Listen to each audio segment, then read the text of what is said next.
Hello, and welcome to Elephant Power Productions. I'm American Elephant, call me Kevin, and this is Kev Talks, a series where I talk about what I want to talk about. This is something I've been wanting to start for years and kind of did back in 2019, but honestly, those old videos are so cringe and so poorly edited that I'm glad I'm starting with a clean slate.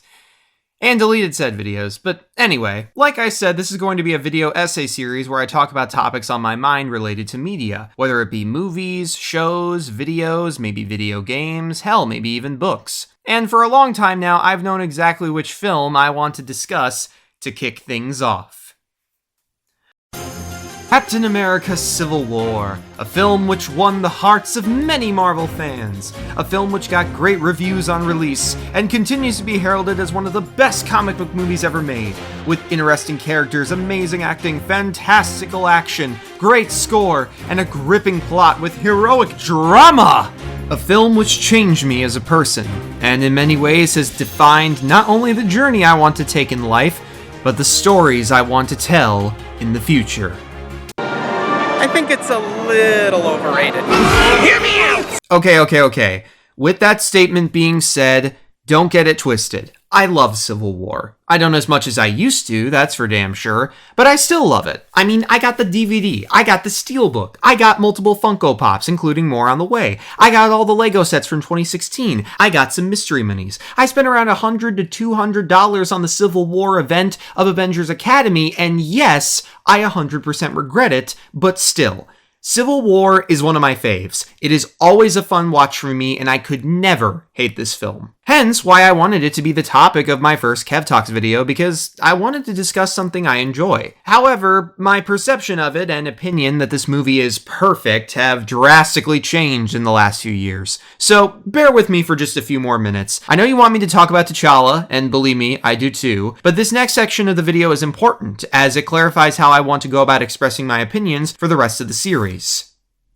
So anyway, there's this one YouTuber. Sometimes, I said, a story is just a story. So just be quiet for 1 second of your life and eat your sandwich, okay? Blessed Southpaw, known on Twitter currently as Hypocritical, is an internet reviewer who made what I consider a damn good video on why Spider-Man 2 isn't perfect through a certain lens. The reason he made it, blah blah blah blah blah. Listen, it's a long, crusty series of events better summarized by his video. Anyway, after taking Spider-Man 2 down a peg, he set his sights on Civil War, either during or around the video's production, and has since then been making a video contesting that Civil War doesn't make logical sense when you really break it down. Then, during either the early summer or late spring of 2022, we had a chat through DMs where he explained he wanted to talk with other fans of Civil War, and it was great. No, seriously, he was super chill, presented his arguments well, and surprised me with a few points. He was also super respectful of my way of looking at things and understood where I was coming from, as did I with him. This evolved into a Discord conversation, and that led to a watch party where we saw the first act of the film, and he showcased his arguments against it. I had a really good time, and issues pointed out to me didn't really ruin my enjoyment of the film, nor did he have the intention of ruining it for me, just to present what he felt were issues that had gone unnoticed through a certain critical lens. So to clarify, I think Southpaw is a great guy. It was awesome being able to have civil chats with him as a fan of his content, and I would gladly do it again in the future. These talks did change my perspective of Civil War and open my eyes to holes in its structure, but they were not done out of malice or for spreading negativity. He just wanted to hear a bit about my perspective and explain his back to me. And it was a great time. It's also worth noting that the way he went about discussing his issues was highlighting them through a critical lens he felt had been hypocritically ignored or abused. Which brings us perfectly into our next section that I'm going to try and get through as quick as I can. If you're bored of this and just want to get to the character breakdown, I would still recommend giving this a watch sometime as it's important for my videos going forward, but I get it, not everyone has all the time in the world, so here's a timestamp you can skip to for the real meat of this video. And now...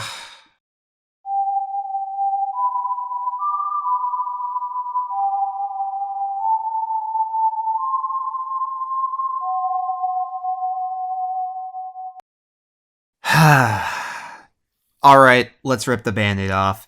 There's been an ongoing debate amongst various internet reviewers for a while now about whether art is subjective or objective, and whether it should be reviewed one way or the other. From about 2018 to 2021, I was mostly on the side of those who believe you can objectively view art, and in some ways I still don't think it's impossible, since objective as a definition does not mean factual, it just means without bias.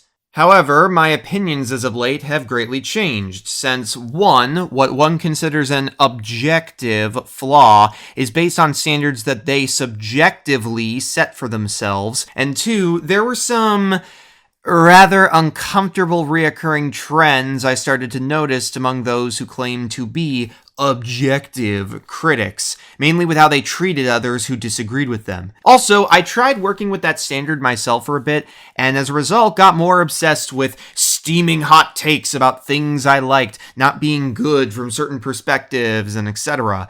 But as a result, I ended up really stressing myself out trying to think about things objectively. It was making me unnecessarily paranoid about my opinions. It just generally made me less happy about certain projects I was working on, and it got frustrating. Now, granted, it was not all bad. I think this stuff did make me start viewing things with a little less bias, and I've met some great people, some of which are YouTubers I really enjoy, because of it. It's also led to improvements in my story ideas when it comes to logical consistency. So no, it was not all doom and gloom all the time. But as of this recording, I just can't work with this lens anymore. I tried for like 3 years to make this standard work for me, and in some ways, it has helped. But most of the time, it just stresses me out and makes me feel worse when I get even small things wrong by viewing media through what I consider to be a broken critical lens. For these videos, I'm going to consider myself subjective with a side of salt. What does that mean? It means most of my takes are going to be informed by how I feel about something, but I am open to respectful discourse about logical consistency in stories and seeing if it affects my enjoyment of a story or not. Sometimes it does, sometimes it doesn't. Some videos will take that stuff into account, some won't. The point is, I'm working with my own lens to view shit. If you got a problem with that, maybe it's better if you don't watch my videos. I'm not saying I'm above criticism when I say that. I'm just saying this in advance that you're probably not going to like my style of content as I move forward. If you rate all the media you consume off of internal consistency the same way, that's perfectly fine. All I ask is that you don't be a dick about it. And if you have a problem with the idea that I can't analyze or review or look at things the same way you do, then just fuck off. Or in other words, I'm gonna do my own thing. And now, with all of that out of the way, let's finally talk about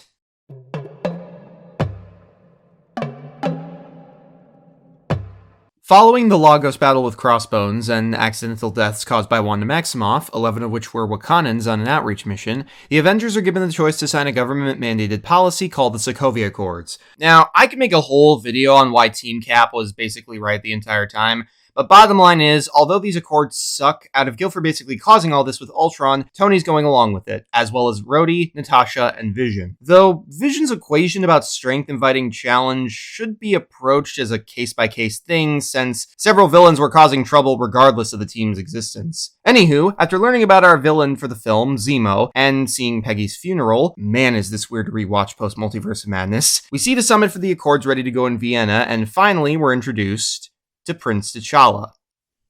I suppose neither of us is used to the spotlight. For a short introductory scene, this is pretty good. That first line of dialogue fits with what has been presented about Wakanda so far, and it makes sense for him to be here given its political/royal status, but in addition, I think Chadwick does a good job of drawing in the viewer's attention. And him being in favor of the Accords, but not the politics behind them, could be seen as potential foreshadowing for his actions later. How he's connected to all of this, and yet different.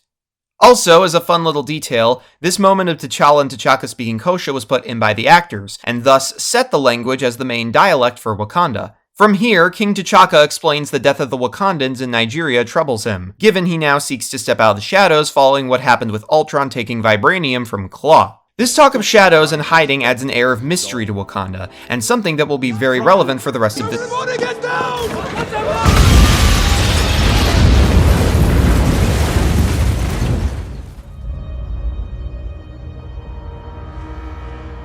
Following King T'Chaka's death, word gets out that this was supposedly caused by Bucky Barnes, the Winter Soldier. Cutting back to Vienna, we see Nat walking up to a grieving T'Challa, and oh yeah, it also seems Sharon Carter teleported here from London, which is like a 4-hour flight, even though this is clearly meant to be not too long after, so I don't fucking know, maybe she pulled SpongeBob logic. I'd better take the shortcut. Mr. Krabs! It's here we get, for many people, one of T'Challa's best lines, and one that hits hard in light of Chadwick's passing. In my culture, death is not the end. It's more of a stepping off point. But then, Don't bother Miss Romanoff. I'll kill him myself. the Panther's quest truly begins. Following this scene, we don't see T'Challa again until after some shenanigans ensue with Cap, Bucky, and this incompetent as fuck task force beating the ever-loving shit out of each other. Okay, but seriously, just aim for his head. How is some jerk with a camera a better shot? Park drop, take a shot. Okay. More funny choreography ensues, Bucky believes he can fly, and... Surprise, surprise, motherfucker! The king is back! Man, this moment is still awesome. Sure, the camera's a little shaky and some of the cutting is very unnecessary, but everything else about this conveys badassery. A new character kicking the ass of someone we know to be pretty damn strong that just casually looks up as a helicopter fires machine gun rounds into him, at him. Bulletproof vest. Yeah, even if you don't know who Black Panther is comic or cartoon-wise before watching the film, it's hard for me to see someone not at least considering what this guy's deal is. Cue flawed but fun action sequence, Bucky making himself look worse by throwing a bomb that blocks off the road, and our heroes are apprehended by War Machine, revealing the Panther to be the former prince. A few scenes later, everyone's in the car and Sam rightfully wants to know more. When asked if his suit is vibranium by Steve, we get a very brief explanation as to what T'Challa's deal is. Or rather, what the Black Panther's deal is. The Black Panther has been the protector of Wakanda for generations. A mantle passed from warrior to warrior. And that's all we get on the Black Panther as a name for the film. Just enough is given now to be explored later on when we actually get to Wakanda. Next, our heroes stick around the compound, and since we're here, there's a scene I briefly wanted to touch on that not many people usually discuss when it comes to this film. A deleted one titled, "Not Used to the Truth." It's a cut moment where Nat confronts T'Challa as he sits at the compound that may not be 100% relevant here since we're mostly discussing the theatrical cut, but it is still a scene I want to discuss given what it showcases about T'Challa's character. Natasha starts out asking him about his vibranium weave suit and bringing up how his actions put him under the bullshit of the Accords. He then asks how long the psychological evaluation takes, mentioning he has a plane to catch, subtly showcasing he's ready to bring Bucky out with him to Wakanda ASAP for punishment. And when Natasha assumes he's being too naive about how this process works... Congratulations, Your Highness. He got extradition.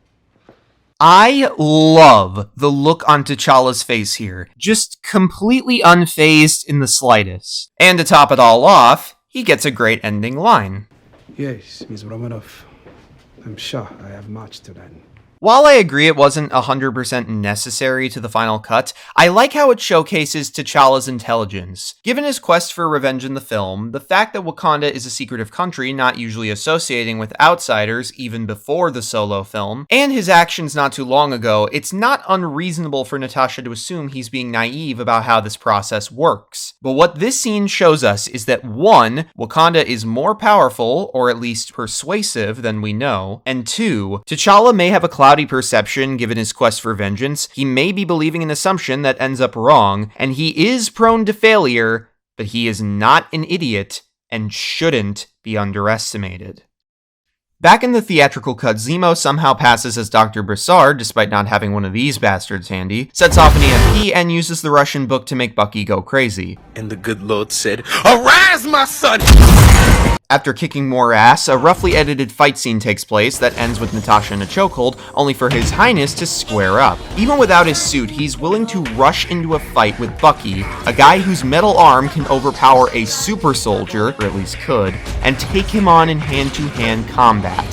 Awesome! No Dora Milaje, no claws, no vibranium, but at most, maybe the ring on his finger and a necklace. Granted, it's likely he still has the Panther powers here, but given this is before Black Panther, we don't know it's technically supernatural yet in-universe. And rushing in to fight a foe, powers or not, when you're a royal figure who could easily hide behind security teams, is still pretty badass.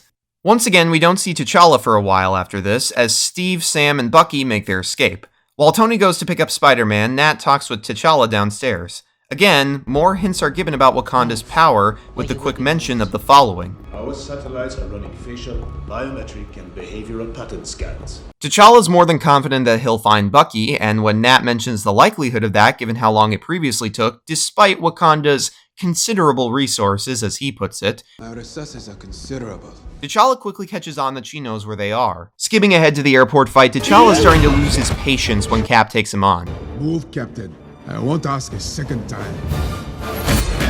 And by the way, I really have to give props to the VFX team here. While the battle has some of the worst CGI in the film, especially compared to the CGI of other action films nowadays, the Panther suit CG still looks pretty damn good, even almost 10 years later and with the CGI model replacements. As the fight gets crazier, T'Challa gets to take Bucky, which brings us to this exchange.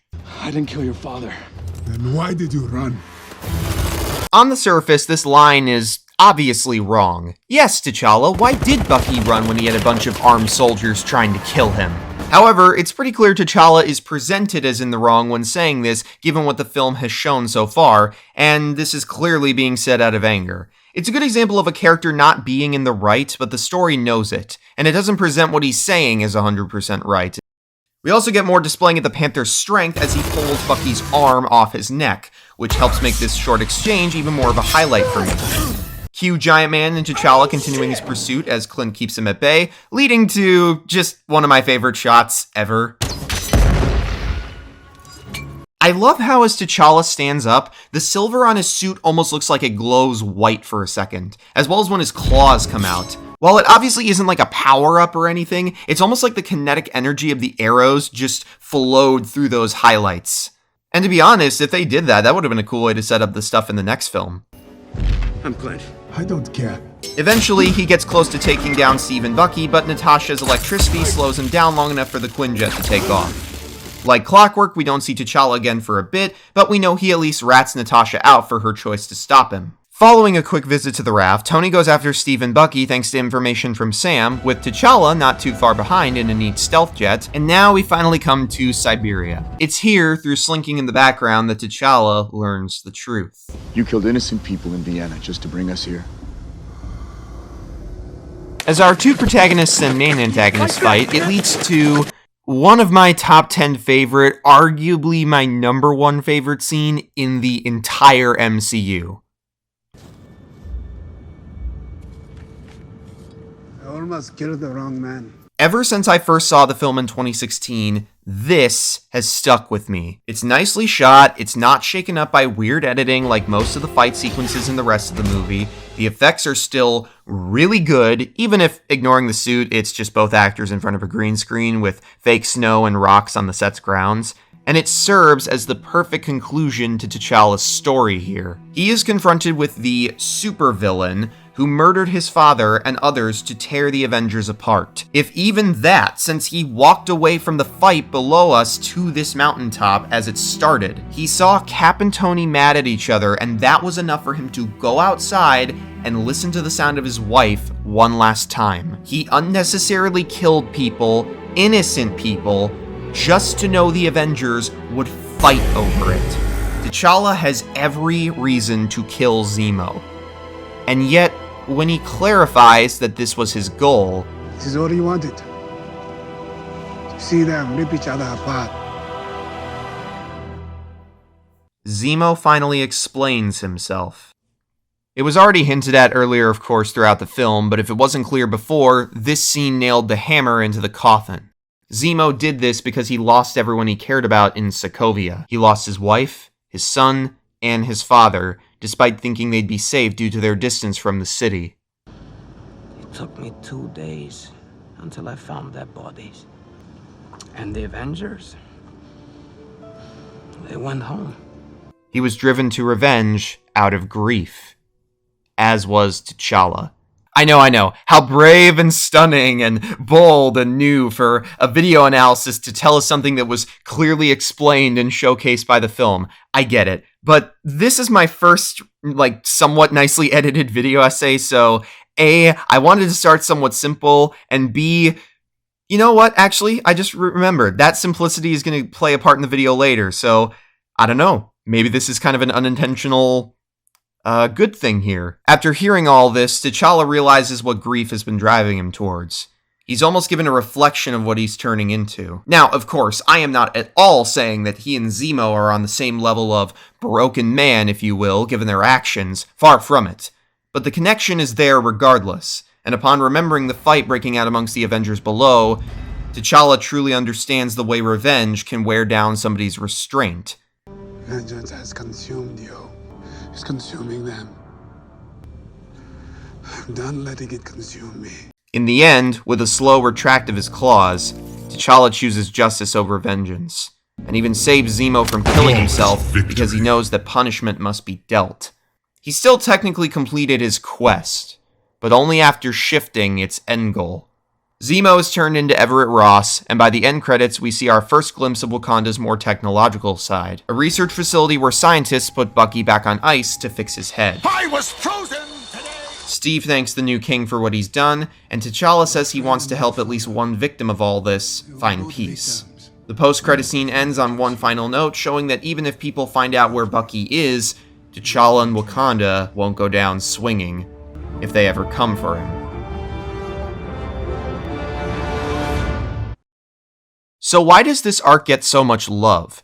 T'Challa's story in Captain America Civil War is a standout for a lot of people, me included, and has gotten the most consistent praise out of any MCU Black Panther story, whereas the others are more divisive or seen as less interesting even when people like them. So what's the secret to this arc's praise?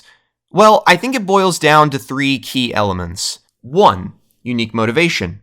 T'Challa is the only hero in the film consistently motivated by revenge for more than just one act or fight scene. Team Iron Man's members are siding with the Accords either due to them believing it's the best way to keep the team together, or because the oversight idea isn't a bad one to them. Team Cap's members, on the other hand, are against the Accords, either because they believe this form of oversight is flawed, or because they want to stop Zemo as fast as they can without government interference. While T'Challa was mostly positioned on Team Iron Man in the marketing and in the airport fight, he only really sides with it because they're going after Bucky too, and it gives him the fastest way to get his revenge. Aside from that brief alliance, he mostly acts outside of everyone else's interests, and Tony is the only other character outside of him and Zemo motivated at any point by revenge, which again is only during the final fight. His arc is connected to what's going on, but he still sticks out as a unique third party in it all. Like I said earlier, he's connected to all of this, yet different. 2. Simplicity.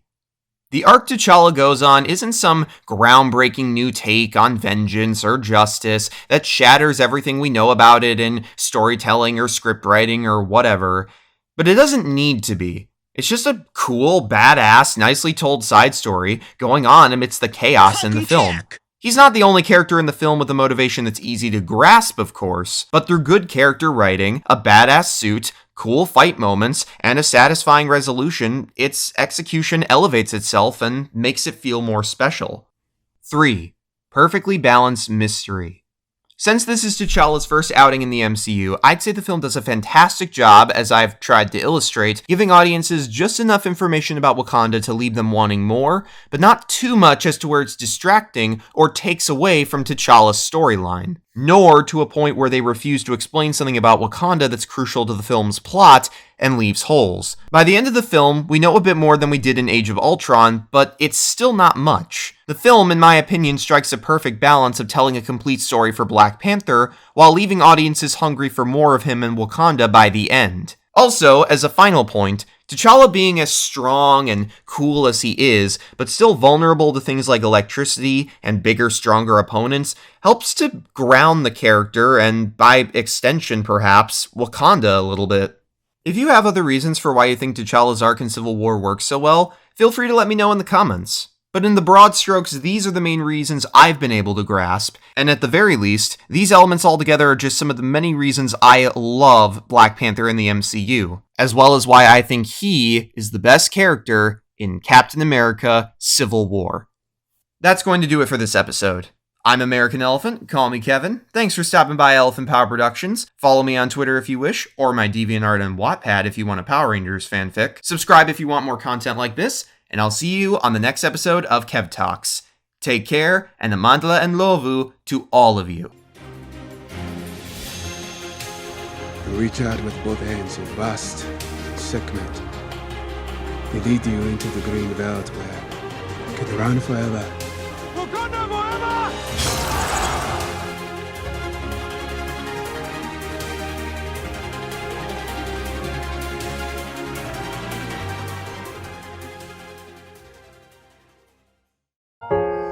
Oh, come on!